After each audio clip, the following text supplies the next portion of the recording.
Son muchos los artefactos míticos y legendarios que se mencionan en múltiples textos religiosos de todas las culturas. Ya hemos hablado anteriormente del Arca de la Alianza en este canal, pero como bien sabéis, no es el único artefacto mágico de los que se creen tienen algún poder divino. Hoy hablaremos de uno de esos artefactos, uno que tiene su origen en la propia crucifixión de Jesucristo. Hoy hablaremos de la mítica lanza del destino, o la lanza de Longinos, la que se cree que atravesó el torso de Jesucristo en la cruz. Pero, ¿realmente existió? Y si es así, ¿dónde está actualmente?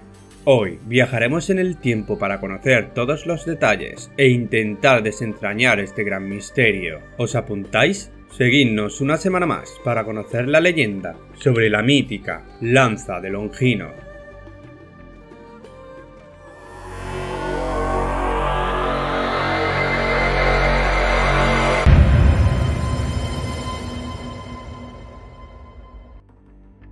La lanza del destino se menciona solo en el Evangelio de San Juan y no aparece en ninguno de los evangelios sinópticos. En este evangelio se indica que los romanos planearon romper las piernas de Jesús, práctica conocida como crurifragium, un doloroso método de acelerar la muerte en la crucifixión de los condenados a este castigo. Esto se hacía para que los condenados perecieran antes del sábado, el cual era un día sagrado para los judíos, los cuales pidieron a Poncio Pilato realizar esto para bajar sus cuerpos cuanto antes. Pero momentos antes de hacerlo, los soldados vieron que él ya había muerto y por eso pensaron que no había razón para romper sus piernas. Pero para cerciorarse de que él estaba muerto, un soldado le clavó su lanza en el costado derecho, brotando de su pecho agua y sangre. El fenómeno de la sangre y el agua era visto como un milagro según Orígenes de Alejandría, el cual fue un erudito y asceta y uno de los primeros teólogos cristianos, viviendo en el siglo II después de Cristo. Sin embargo, para los católicos tiene un sentido más profundo. Esto representa a la Iglesia, específicamente a los sacramentos del bautismo y la Eucaristía, que fluyen del costado de Cristo, así como Eva surgió del costado de Adán. El soldado que atraviesa el costado de Cristo con la lanza no es mencionado en los escritos del Mar Muerto, pero las referencias más antiguas que se tienen de la leyenda, como en el Evangelio apócrifo de Nicodemo, que es de fecha desconocida, aunque se piensa que pudo haber sido creado alrededor del siglo IV, el cual también es llamado Hechos de Pilatos. El soldado es identificado como un centurión llamado Longinos, en el que además se menciona a los ladrones crucificados junto a Jesús, Gestas y Dimas. Una forma del nombre Longinos también aparece en una miniatura en los Evangelios ilustrados por Rábula en el 586 después de Cristo. En la ilustración, el nombre Longinos está escrito en griego sobre la cabeza del soldado que perfora el costado de Cristo. Esta es una de las primeras referencias del nombre,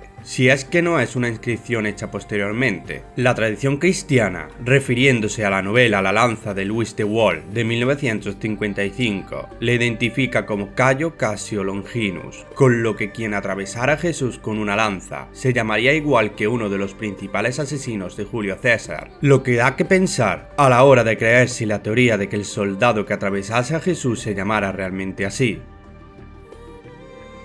Versiones posteriores de la leyenda de Longinos aseguran que no tenía buena visión y que empezó a ver perfectamente al contacto con la sangre del Salvador, un milagro que le hizo convertirse al cristianismo. También dicen que ayudó a lavar el cuerpo de Jesús después del descenso de la cruz. El destino de Longinos no es seguro, pero fue venerado como mártir. Se ha fijado su muerte en Gabala, en Capadocia. Su cuerpo pasaba por ser hallado en Mantua, en Italia, en 1303, junto a la Santa Esponja empapada de la sangre de Cristo. Se le atribuía, extendiendo su papel en el Gólgota, el acercar la esponja a los labios sedientos del Redentor. La reliquia favoreció su culto en el siglo XIII, enlazándose a los romances del Grial y tradiciones locales de milagros eucarísticos. Se erigió una capilla consagrada a San Longinos y a la Santa Sangre en la iglesia del monasterio benedictino de Santa Andrea, bajo el patronato de los Bonacolsi. En cuanto a las reliquias, se dividieron entre diversos lugares de Europa, Praga entre ellos, y el cuerpo se llevó a la Basílica de San Agustín, en Roma.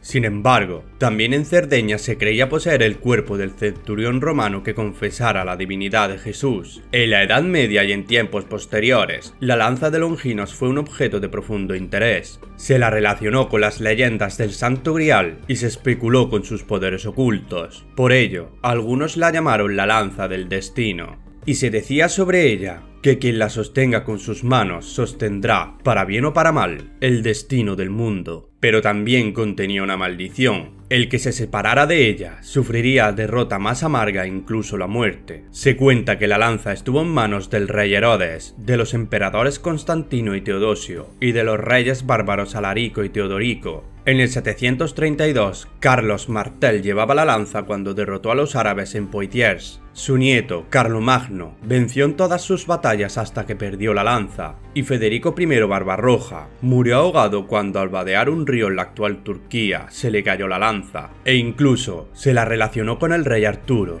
Todos estos relatos colaboraron a que la leyenda perdurara a través de los años, hasta que en algún momento llegó a oídos de Hitler. Según la leyenda, a finales del siglo III, existió un hombre llamado Mauricio, el cual era el comandante de la Legión Tebana, una unidad militar del Imperio Romano compuesta solo por cristianos procedentes de Egipto. Tras la muerte de Cristo, la lanza habría estado en poder de los primeros cristianos y de alguna manera acabaría en manos de Mauricio. En el año 286, la Legión recibió la orden de partir a las Galias para ayudar al emperador Maximiano en su lucha contra la primera revuelta bagauda. Cuando llegaron, todos los hombres de la Legión fueron mandados a ser ejecutados, debido a que no quisieron realizar sacrificios en honor a los dioses romanos, aunque también existe otra versión donde la causa fue que se negaron a perseguir a los rebeldes al descubrir que eran cristianos. Tras su martirio y muerte, Mauricio fue hecho santo y nombrado como San Mauricio, y su lanza acabó en manos del emperador Constantino I. Constantino, en el año 312, estaba a punto de enfrentarse al emperador Magencio en Roma por el control del imperio. Se cuenta que antes de la batalla, Constantino tuvo una visión en la que Dios le prometía la victoria si enarbolaba el símbolo del crismón. Tras esto, ordenó a sus hombres pintar este símbolo en sus escudos y portando la lanza, derrotó a Magencio. Tras esto, Constantino se convirtió al cristianismo. Se cuenta también que fue su madre Santa Helena de Constantinopla quien encontró un clavo de Cristo en sus viajes a Tierra Santa en busca de reliquias, explicando por qué esta lanza tiene incrustada un clavo en su interior. 3 siglos después de la caída del Imperio Romano, la lanza fue a parar a manos de Carlomagno, primer emperador del Sacro Imperio Germánico. Se cuenta que al ser un cristiano muy devoto, le interesaba mucho poseer este artefacto, ya que le vinculaba con el primer emperador cristiano. Se cree que las alas que posee esta lanza en su base fueron mandadas a incrustar por él, ya que esas alas eran un símbolo de la dinastía carolingia. Desde entonces, la lanza de Viena o la lanza Hofburg se mantuvo en manos de los emperadores del Sacro Imperio Romano. En el año 1084, Enrique IV le agregó una banda de plata a la lanza, con la inscripción Lanza Sagrada de San Mauricio. Alrededor del año 1350, Carlos IV mandó ponerle una banda de oro sobre la de plata, con una inscripción que dice la lanza y el clavo del Señor. Esto se basaba en la creencia de que esta era la lanza de Constantino el Grande, que encerraba como reliquia un clavo usado para la crucifixión de Jesucristo. En 1424, el emperador Segismundo del Sacro Imperio Romano Germánico tenía una colección de reliquias, incluida la lanza, que trajo de su capital en Praga a su natal Nuremberg, y decretó que allí se guardara para siempre. A esta colección se le conoció como la Regalía Imperial. Cuando el ejército revolucionario francés, al mando de Napoleón Bonaparte, se aproximaba a Nuremberg en la primavera de 1796, los concejales municipales decidieron trasladar la colección a Viena para ponerlo a buen recaudo. La colección fue confiada al entonces barón von Hügel, quien prometió devolver todos los objetos en cuanto la paz fuera restaurada y la seguridad de la colección estuviera asegurada. Sin embargo, el Sacro Imperio fue disuelto en 1806 y von Hügel aprovechó la confusión sobre quién era el legítimo dueño y vendió la colección entera, incluyendo la lanza, a los Habsburgo. Cuando los concejales descubrieron la venta, solicitaron que les fuera devuelta la colección, pero fueron rechazados. Como parte de la regalía imperial, la lanza fue conservada en la tesorería imperial en Viena y se le conoció como la lanza de San Mauricio.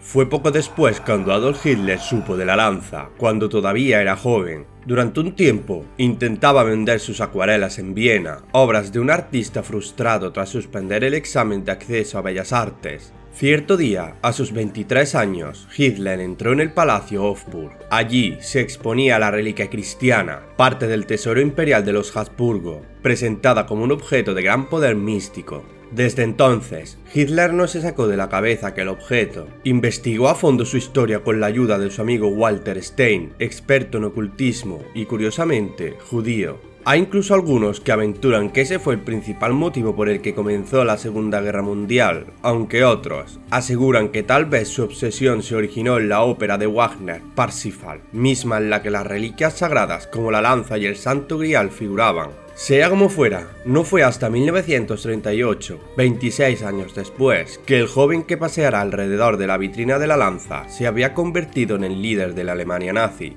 Y en cuanto se hizo con el control de Viena, fue a tomar su ansiada reliquia. Hitler tenía en su poder la lanza del destino. Ahora había que ponerla a buen recaudo. 5 meses tardaron en preparar el viaje de la reliquia, junto a otras piezas del tesoro que Hitler saqueó en Viena. En un viaje secreto, la lanza fue transportada por un tren blindado y escoltado hasta Nuremberg. Allí, la reliquia fue escondida en un búnker antiaéreo, y allí pasaría 3 años, hasta que en 1945 fue resguardada en un búnker de la Panierplatz. Así como los relatos del rey Arturo Carlomagno, Hitler también se sumó a la leyenda popular cuando un mito sobre su muerte aseguraba que se suicidó en el momento en el que los norteamericanos dieron con la ubicación del búnker donde la lanza estaba resguardada. No obstante, distintos historiadores, como los del Smithsonian, aclaran que la lanza de Longinos no fue encontrada sino hasta meses después del suicidio del Führer, en enero de 1946. En 1947, Estados Unidos devolvió la lanza a Viena. Para comprobar que no se trataba de una réplica, fue sometida a diversos análisis. Con la prueba del carbono 14, quedó demostrado que se trataba de una lanza del siglo VII, por lo que no es el arma romana que clavaron en el costado de Cristo. Aún así, existen otras reliquias que también se disputan el ser la verdadera lanza del destino. Una de ellas es la lanza de Tzmiatzin, la cual, según la iglesia armenia, llegó hasta allí solo un par de años después de la crucifixión de Jesús, de mano de uno de sus discípulos, San Judas Tadeo, quien empezó a convertir a paganos al cristianismo, pero los sacerdotes paganos, en respuesta, le hicieron decapitar. Pero, antes de su muerte, Judas entregó la lanza a algunos armenios que se convirtieron al cristianismo, y estos la escondieron en una cueva secreta, que más tarde se convirtió en el monasterio de Gegard, que significa lanza en armenio. 2 siglos después, un armenio llamado Gregorio decidió evangelizar a sus compatriotas. El rey de Armenia, Tiridates III, que era pagano, lo mantuvo cautivo durante 14 años en un foso, pero años después, el rey empezó a tener una grave enfermedad, con síntomas, según se dice, de licantropía. Su hermana tuvo una visión en la que Gregorio sanaba a su hermano, el rey. Por esto fue que se mandó a liberar. Gregorio utilizó la lanza del destino para sanar al rey, el cual tras esto se convirtió al cristianismo.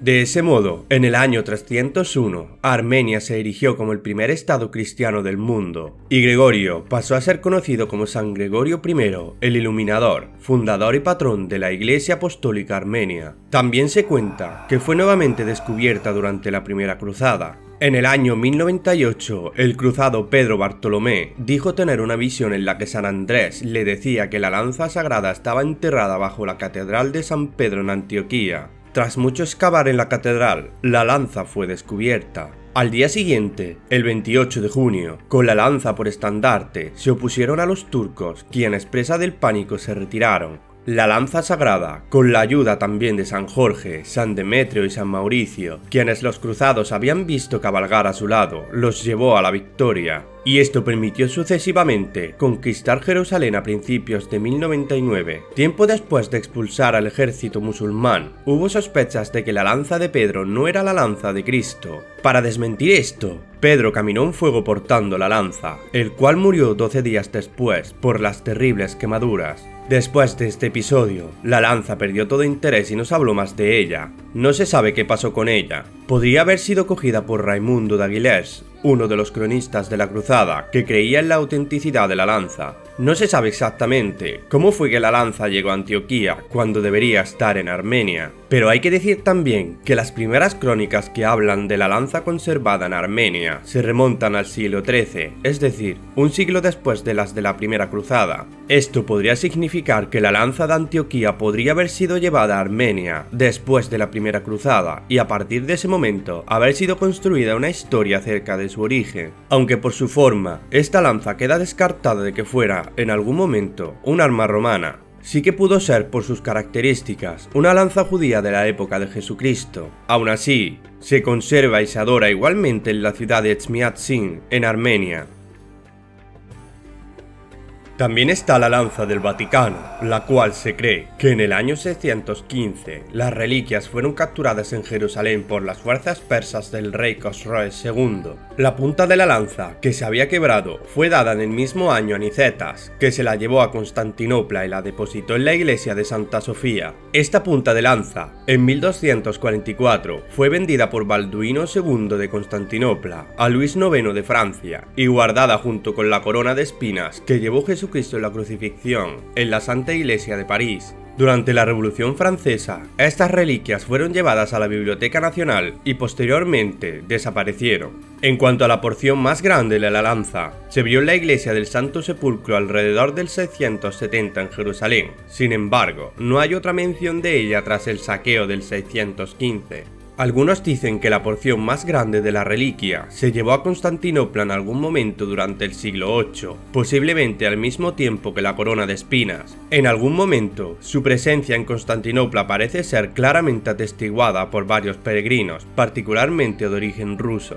Y aunque posteriormente fue depositada en varias iglesias, parece ser posible rastrearla a diferencia de la reliquia de la punta. Sir Juan Mandeville declaró en 1357 que había visto la cuchilla de la lanza sagrada en París y también en Constantinopla, y que la reliquia de esta última ciudad era mucho más grande que la de París. Cualquiera que haya sido la reliquia de Constantinopla cayó en las manos de los turcos, y en 1492 el sultán Bayezid II envió la reliquia a Inocencio VIII para congraciarse con el papa para que continuase guardando preso a su hermano Cem, con el cual estuvo en guerra por el trono del sultán. En este punto, hubo en Roma grandes dudas de su autenticidad por la presencia de otras lanzas rivales en París, refiriéndose a la punta que había sido separada, en Nuremberg con la lanza de Viena y en Armenia con la lanza de Echmiadzin. A mediados de 1700, el Papa Benedicto XIV dijo que había obtenido un dibujo exacto de la punta de la lanza de París, y que comparándola con la reliquia en la Basílica de San Pedro, estaba satisfecho de que las dos formaran una sola cuchilla.